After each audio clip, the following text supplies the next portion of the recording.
Welcome to the Introverted Influencer Podcast. I'm your host, Erica Van Slyke. My soul's mission on this planet is to help fellow introverts grow their online influence in a state of feminine flow and ease. While battling the woes of depression, anxiety, and even mom guilt, I've somehow managed to build a six-figure blog without the use of social media and without sacrificing my mental health. If I can do it, you can fucking too.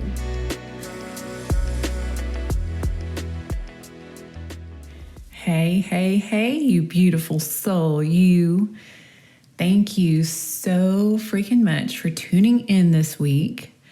Today marks episode 10, and I cannot believe this shy introvert with a crippling fear of public speaking has made it this far.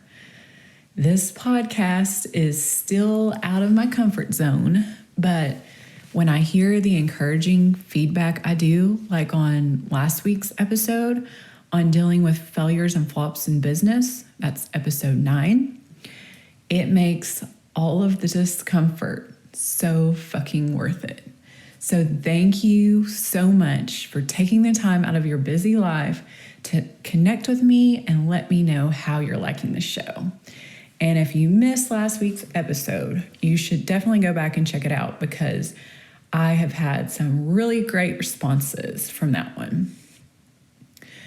So for this week, given the hell of the past 2 years we've been through with, you know what, like I'm sick of the word, I'm sick of talking about it really. But I want to discuss a topic that I believe will be relevant to everyone.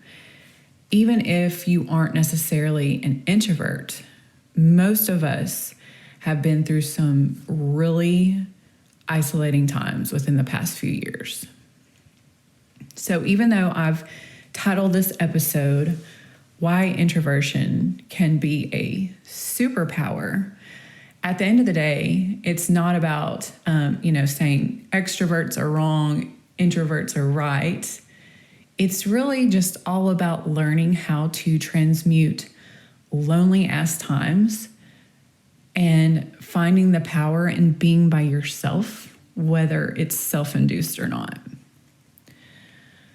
While I have definitely gone through some really lonely times in life, I didn't always have the best coping mechanisms. So I would turn to substances or binge eating to help me get through those hard times. That was my comfort.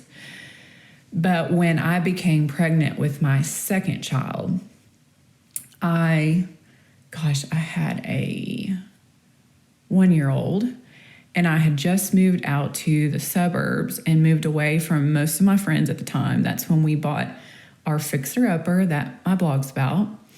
And I had just lost my grandmother, who was very near and dear to me. And the loneliness was just unbearable. And I think it was probably amplified by like pregnancy hormones. And I might have even been still going through like postpartum from my first son. But gosh, it was so tough because I couldn't turn to alcohol because I was pregnant. So I was forced to learn how to channel that angst and loneliness and depression in a healthy manner. I had no option. And so that was how my blog was founded, really. It was me deciding that I was no longer going to repeat self-destructive patterns in moments of discomfort. And I was going to learn how to transmute my pain into beauty, figuratively and literally.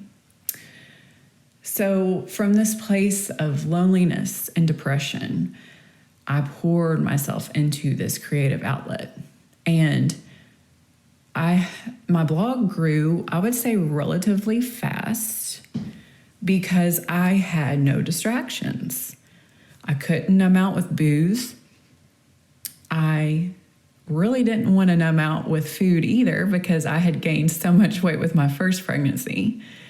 And I didn't have any social life. So I found comfort in expressing my creative gifts.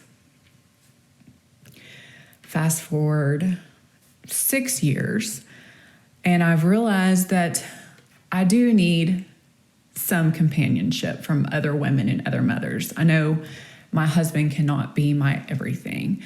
So I kind of veered a little too far in the other direction after all of the lockdown and isolation. During those times, I was ready to go out and make friends, and I did.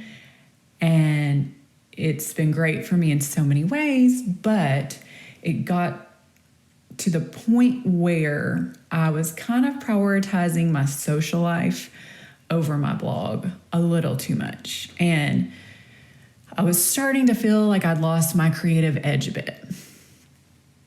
And all of this to say that I see now, because I've been on both ends of the spectrum, I am naturally an introvert for sure, but I've been a loner, and now I have a group of friends.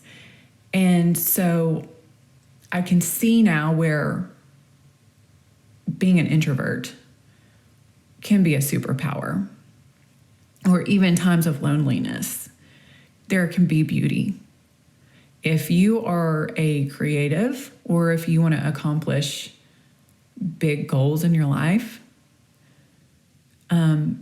because you really have the quiet time to reflect on your life, what you really want out of life, and you have more time to cultivate your unique ideas and gifts.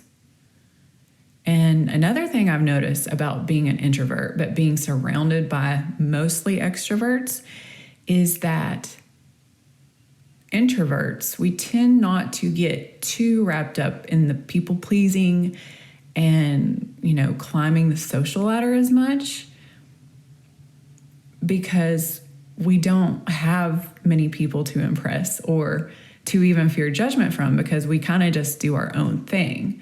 So we don't have all of that social pressure, and we can just put our heads down and do the work and not even really worry too much about, that trap of what will they think of me. So now that I've been really social and gotten into that kind of phase of my life, now that my kids they're kindergarten and second grade, so I've had more time to get myself back together, get a social life. But I realized, like I said, I felt like I was losing my creative edge a little bit. So this year, I made the conscious decision to establish better boundaries with people again, and try to make sure that on a weekly basis, I am scheduling in time alone where I don't talk to anybody, I don't have any distractions, and I can just be with my thoughts. And I feel like sometimes you just really have to be bored to cultivate your creativity anyhow. That's where it comes from. Because I know my creativity is definitely not found when I'm scrolling aimlessly on Instagram or getting enmeshed with other people's drama. So, if you are going through one of these lonely phases of life, and I would definitely say that motherhood can be one of the most isolating predicaments ever, ask yourself, am I coping with my loneliness in healthy ways? Like taking up a hobby or channeling that extra energy into bettering myself and my life circumstances? Or am I wasting that energy with numbing behaviors like social media or shopping aimlessly or drinking 2 bottles of wine every night? At our primitive human core, we are all wired for connection, introvert or not.